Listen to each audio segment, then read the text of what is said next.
కావాలనే మీ కలను నెరవేర్చుకోండి. సంప్రదించండి హెగ్డే ఫెర్టిలిటీ, హైదరాబాద్, తెలంగాణ.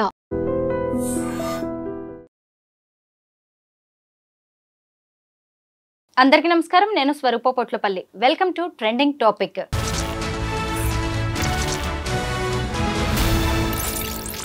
మరికొద్ది గంటల్లో తమ ప్రేమకు ప్రతిరూపమైన పసిబిడ్డను ఎత్తుకోవాలని ఎంతో ఆశగా ఎదురు చూస్తున్న నిండు గర్భిణి భర్త చేతుల్లోనే హత్యకు గురైంది. విశాఖపట్నంలో జరిగిన అనూష హత్య కలకలం రేపింది. ఆమె భర్త జ్ఞానేశ్వరే తన చేతులతో తానే భార్యను కాటికి పంపించేశాడు. ప్రస్తుతం నాతో పాటు సోషల్ యాక్టివిస్ట్ కృష్ణకుమారి గారు ఉన్నారు. ఈ కేసు గురించి అనేక విషయాలు ఆమెను అడిగి తెలుసుకుందాం. నమస్తే కృష్ణకుమారి గారు. చూశారు కదా అనూష ఉదంతం ఎంత బాధగా అనిపిస్తుందో. 2022లో వాళ్ళిద్దరూ ప్రేమ వివాహం చేసుకున్నారు. మొదటి నుంచి ఆమెను వదిలించుకోవాలనే ధోరణిలోనే ఉన్నాడు ఈ జ్ఞానేశ్వర్ అనే వ్యక్తి. దానికి ఇంకా సేపట్లో ఒక బిడ్డ వచ్చేస్తుంది, మళ్ళీ ఇద్దరిని భరించాలి నేను, నాకెందుకని ఏకంగా నిండు గర్భిణిని చంపేశారండి.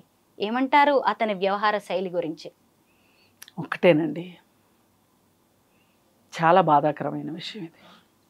అయితే అన్ని పెళ్ళిళ్ళలాగానే ఇది కూడా, అన్ని ప్రేమ కథల్లాగానే ఈ ప్రేమ కథ కూడా ఎక్కడ తేడా జరిగిందో తెలియదు కానీ నిండు ప్రాణం అయితే పోయింది.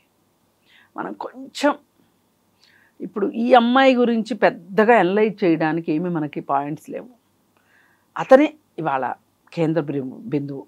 ఎందుకంటే పెళ్లి చేసుకున్నాడు, తల్లిని చేశాడు, చంపేశాడు. ఈ మూడే. పెళ్లి చేసుకున్నాడు, తల్లిని చేశాడు, చంపేశాడు. ఎందుకు చెయ్యాలి? ఇలాంటి దానికి పెళ్ళి ఎందుకు చేసుకోవాలి? తల్లిని ఎందుకు చెయ్యాలి? ఎందుకు చంపేయాలి? అంతగా అనుకుంటే నువ్వు ఆమెను వదిలిపెట్టి వెళ్ళిపోయావు అనుకో, నీకేదో జ్ఞానోదయం అయ్యి ఈ భావబంధాలన్నీ నాకు ఎందుకులే అని గౌతమ్ బుద్ధుడిలాగా నడుచుకుంటూ వెళ్ళిపోయావు అనుకోండి, జేబులో చేతులు పెట్టుకుని, ఎవరు ఆపుతారు చెప్పండి? నీకు జీవితం నచ్చకపోతే జీవితంలోంచి వెళ్ళే హక్కు నీకుంది, వెళ్ళిపో. కానీ ఇంకొకరిని చంపి జీవితంలోంచి పక్కకి వెళ్ళాలనుకోవటం. అలా వెళ్ళిపోదామని కూడా నటించాడు. నాకు క్యాన్సర్ వచ్చింది, నువ్వు వేరే పెళ్లి చేసుకో, వేరే జీవితం బాగుంటుంది. అసలు ఈ పెళ్లి అనుకున్నప్పటి నుంచి ఆద్యంతము అనుమానాలేనండి. పెళ్లి చేసుకున్నప్పటి నుంచి ఈ చంపే వరకు మధ్యలో కథ మొత్తం ఇది ఒక సినిమా కథకి తక్కువ, సీరియల్కి ఎక్కువ. ఈ కథ ఏంటంటే, ఇష్టపడ్డాడు. వయసులో ఉన్న అమ్మాయి అబ్బాయి ఇష్టపడటంలో తప్పేం లేదు. ఇప్పుడు శ్రీనివాస్ లాంటి అఘోరిని, ట్రాన్స్జెండర్ని అని చెప్పుకునే ఒక, నేను మగాడిని కాదు అని చెప్పుకునేవాడు ఒక అమ్మాయిని పెళ్లి చేసుకోవాలనుకుంటే మనం అందరం మాట్లాడుతున్నాం తప్పు, ఎలా మాట్లాడతామని. కానీ ఒక అమ్మాయి అబ్బాయి పెళ్లి చేసుకుంటా అంటే మనం ఏమైనా తప్పు పడతామా? ఎవరు తప్పు పట్టరు కదా, సమాజం కూడా తప్పు పట్టదు కదా, కుటుంబ సభ్యులు కూడా తప్పు పట్టరు కదా. అయితే ఇక్కడ వచ్చిన చిక్కంతా ఏంటి అంటే, వీడు ఈ జ్ఞానేశ్వర్ అనేవాడు తల్లిదండ్రులు ఉన్నారు. అతను తల్లిదండ్రులకు చెప్పకుండా పెళ్లి చేసుకున్నప్పుడు వీళ్ళు ఎందుకు అనుమానించలా? అసలు వీడు ఒక బాధ్యత గల మనిషి అనుకుంటే, పౌరుడు అనట్లా, నేను ఇంకా అంత దూరం వెళ్ళట్లా, బాధ్యత గల మనిషి అనుకుంటే కని పెంచిన తల్లిదండ్రులకి కనీసం ఇన్ఫర్మేషన్ ఇవ్వాలి అనే జ్ఞానం కూడా లేని పశువు మీ అమ్మాయిని పెళ్లి చేసుకుంటున్నాడంటే మీరు ఎలా ఒప్పుకున్నారు? వాళ్ళని వదిలేసినట్టే ఈ అమ్మాయిని వదిలేయడం మీరు ఎందుకు అనుకోలేదు? అనూషకి తండ్రి లేడు, తల్లికేమో కంటి చూపు కనిపించదు, ఇద్దరు ఆడపిల్లలు. ఇంకా ఇతను జ్ఞానేశ్వర్ అనే వ్యక్తి ఆమె జీవితంలోకి రావడంతోనే నమ్మేసింది ఇంత ప్రేమను చూపిస్తున్నాడు అని. కాదు, ఇప్పుడు ఆమెకి తల్లికి కళ్ళు కనిపించవు, తండ్రి లేడు, అక్కుంది, బావున్నాడు, చుట్టాలున్నారు, అమ్మమ్మ ఉంది, వీళ్ళందరూ పెళ్ళికి వచ్చారుగా. వీళ్ళందరూ బుర్రలు ఏమైనాయి? అదే మీ అమ్మాయిని ఎవరన్నా తీసుకెళ్ళిపోయి మీ ఇన్ఫర్మేషన్ లేకుండా తీసుకెళ్ళిపోయి పచ్చిగా మాట్లాడంటే లేపుకెళ్ళిపోయి పెళ్లి చేసుకుని మీరు ఊరుకుంటారా? మీరందరూ కలిసి వాడిని లేపుకొచ్చారు. ఇప్పుడు జ్ఞానేశ్వర్ అనేవాడిని, మీ జ్ఞానం పనిచేయాలి కదా బాబు. నీ తల్లిదండ్రులు ఎవరు? నీ తల్లిదండ్రులకు నువ్వు ఎందుకు చెప్పవు? నీ తల్లిదండ్రులు ఒప్పించకపోతే మేము మా అమ్మాయిని ఇవ్వం. ఈ అమ్మాయికి కూడా ఉండాలి ఆ బాధ, ఆ బుద్ధి ఉండాలి ఈ అమ్మాయికి కూడా. చనిపోయింది కదా అని చనిపోయిన వాళ్ళు కళ్ళు చారుడని నేను ఎప్పుడు అనను. చనిపోయినా చనిపోకపోయినా కళ్ళు చారుడైతే చారుడే ఉంటాయి, చిన్నవి అయితే చిన్నయే ఉంటాయి. ఆ అమ్మాయికి ఎందుకు రాలా ఆలోచన?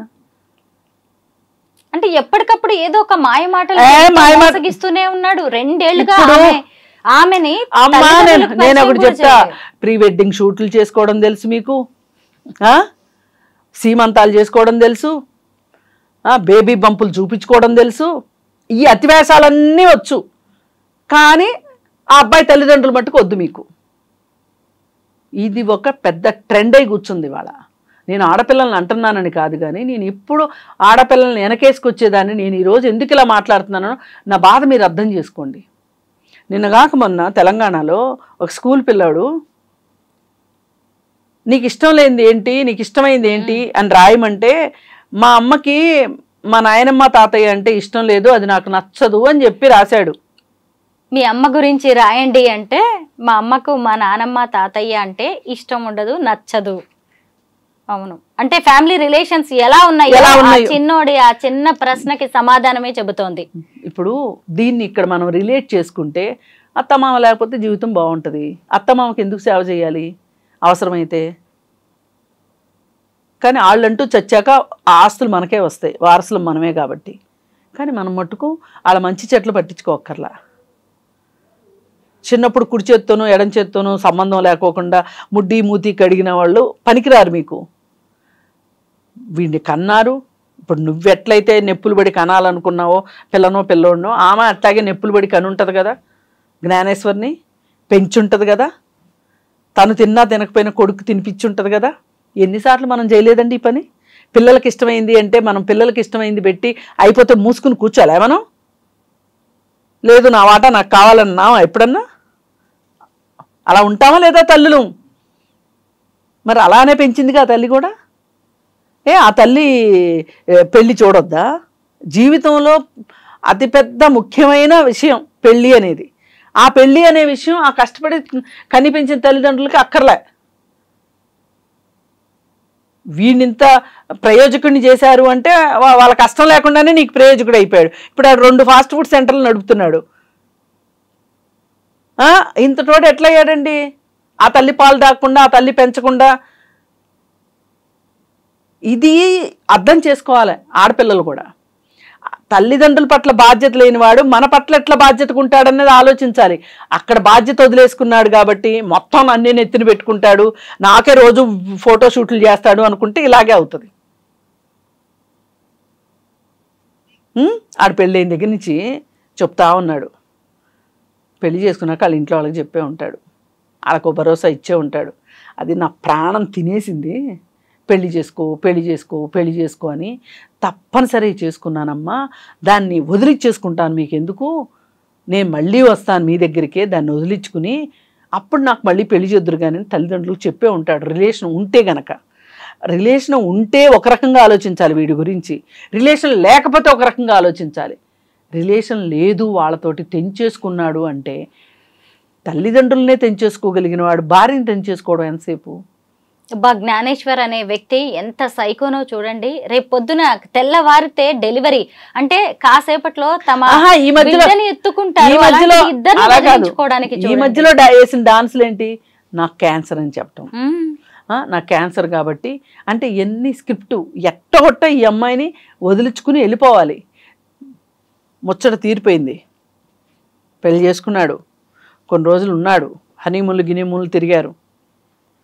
మామూలుగా మనం ఏం చెప్తుంటామండి, ఫారిన్ వాళ్ళు 1 స్టాండ్ నైట్లు వాళ్ళు, వాళ్ళకి పెళ్ళన్నా దాంపత్యాలన్నా పిల్లలన్నా బంధాలన్నా ఇష్టం ఉండదు. వాళ్ళు ఇలాగే పెళ్లి చేసుకుంటామని చెప్పి 4 రోజులు కాపురం చేసి పారిపోతారు అని మాట్లాడు. ఈయనేమనాలి ఇప్పుడు? ఈ అమ్మాయి వదిలిపెడద్దు అనుకున్నాడు వాడు. క్యాన్సర్ అనగానే నా జీవితం నేను చూసుకుంటాను అనుకుంటుంది అనుకున్నాడు. అక్కడ పప్పులు ఉడకలా. విడాకులు ఇచ్చే అన్నాడు. అసలు విడాకులు ఇచ్చేయని అడగటం వీడే ఇవ్వచ్చుగా విడాకులు. ఒక మనిషిని చంపితేనే నేను ఫ్రీ అయిపోతాను అనుకోవడం స్వతంత్రుని అయిపోతాను అనుకోవటం ఎంత మానసిక దౌర్బల్యం ఇది అసలు. ఈ అమ్మాయికి అనుమానం రాలేదు కానీ అర్థం చేసుకోలేదు కానీ వాడు పెద్ద సైకో. 2 హత్యలు చేశాడు ఇప్పుడు. అయితే ఈమెమనుకుందంటే ఈ ప్రీ వెడ్డింగ్ షూట్లు, ఈ సీమంతాల షూట్లు, బేబీ బంపులు, ఈ భ్రమల్లో ఉంది. అంతేగాని అసలు వాడి అంతరంగం ఏంటి కనిపెట్టాలని ఆలోచన రాలా. ఇప్పుడు ఎవరైతే ఉన్నారో యూత్ మిస్ అవుతున్నదే అది జీవితంలో. ఆ మిస్సింగ్ పార్టే ఇక్కడ కనిపించింది. ఏది ఏమైనప్పటికీ కూడా ఇప్పటికైనా ఆ తల్లిదండ్రులు ఎవరో బయటికి రావాలి. ఏం చేస్తారులే కానీ వచ్చి పాపం వాళ్ళు ఊహించారు కదా ఇలా చంపేస్తాడు అని చెప్పి. ఏ తల్లిదండ్రులు కోరుకోరు, కానీ కూడా ఊహించరు. ఇప్పుడు పెళ్ళి అంటే 2 మనసులు కలవటం కాదు, 2 కుటుంబాలు కలవటం కూడా అని మనం ఎన్నో సినిమాల్లో విన్నాం ఇలాంటి డైలాగులు. కనీసం ఎప్పుడన్నా గుర్తురావా ఇలాంటివి?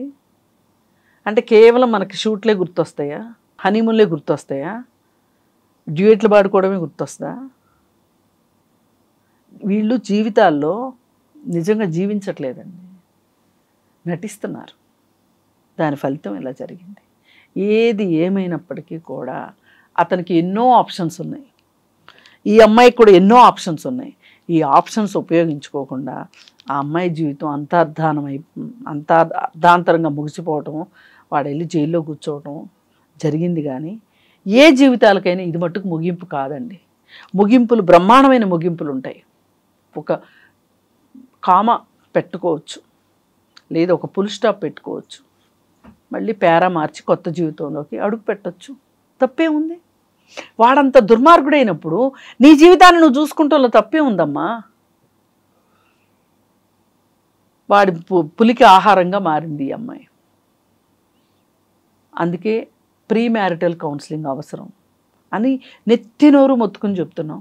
ప్రీ మ్యారిటల్ కౌన్సిలింగ్కి వెళ్తే ఏం జరుగుతుంది, ఆ మనిషి యొక్క మనస్తత్వం ఏంటి, అతని ఇష్టాలు ఏంటి, భవిష్యత్తు పట్ల అతని అంచనాలు ఏంటి, అతను నీకు చెప్పేదే ఆలోచిస్తున్నాడా, లేకపోతే నీకు చెప్పేది ఒకటి వాడు ఆలోచించేది ఇంకొకటి ఉందా? అలాగే ఈ అమ్మాయి నాకు చెప్పేవన్నీ నిజంగా అంటే మేమిద్దరిది సంతోషకరమైన జీవితం ఉంటుందా ఉండదా అనే ఒక అంచనాకి రావడానికి ప్రీ మ్యారిటల్ కౌన్సిలింగ్ బాగా పనిచేస్తుంది. ఒక మనిషిని అసెస్ చేస్తారు. 100% సరిగ్గా చెప్పలేకపోవచ్చు. ఇప్పుడు మనం ఇవన్నీ మాట్లాడుతున్నామండి, 100% మనకు తెలుసా? వచ్చిన వార్తలను బట్టి మాట్లాడుతున్నాం, ఎంతో కొంత అయితే వాస్తవం ఉందిగా. అందుకని ప్రీ మ్యారిటల్ కౌన్సిలింగ్ అవసరం.